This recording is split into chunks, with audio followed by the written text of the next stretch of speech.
मशाणी को शव सत्कार करने जाइथिले लोक माने हेले मशाणी निकटरे थिबा एक गछरु महुमाछी पल बाहरी आसी लोक मानकु गुड़ाई गुड़ाई कामुड़ी थिले।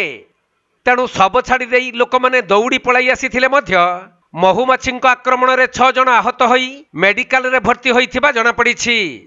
मिलिथिबा सूचना अनुसार बालेश्वर जिला जलेश्वर ब्लॉक डेमुरिया ग्राम रे अनंत जेना नामक 60 वर्षीय व्यक्तिंकर गत राति मृत्यु होइथिला। तेणु तांको परिवार और साही पड़िशा लोक माने एकजुट होई आज सकाळु शव सत्कार पई बाहरी थिले। आउ श्मशान रे पहुंची शव सत्कार पई प्रस्तुति चलीथिबा बेले हठात महुमाछी दल माड़ी आसी लोकंकु आक्रमण करिथिले।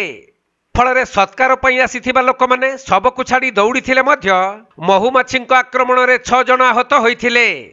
तेणु सेमानकु 108 एम्बुलेंस जुगे जलेश्वर जीके भट्टर हॉस्पिटल रे भर्ती करा जाइथिबा जणा पड़िछि।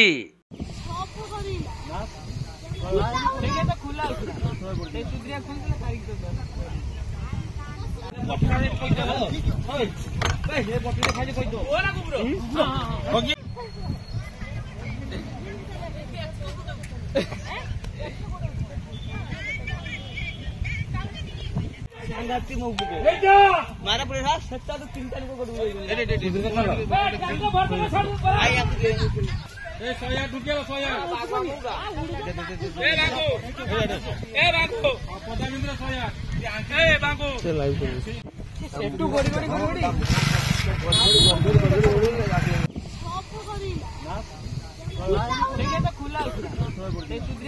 बालेश्वर जिला जलेश्वर जगन्नाथ गुच्छायत रिपोर्ट कोणार्क लाइव।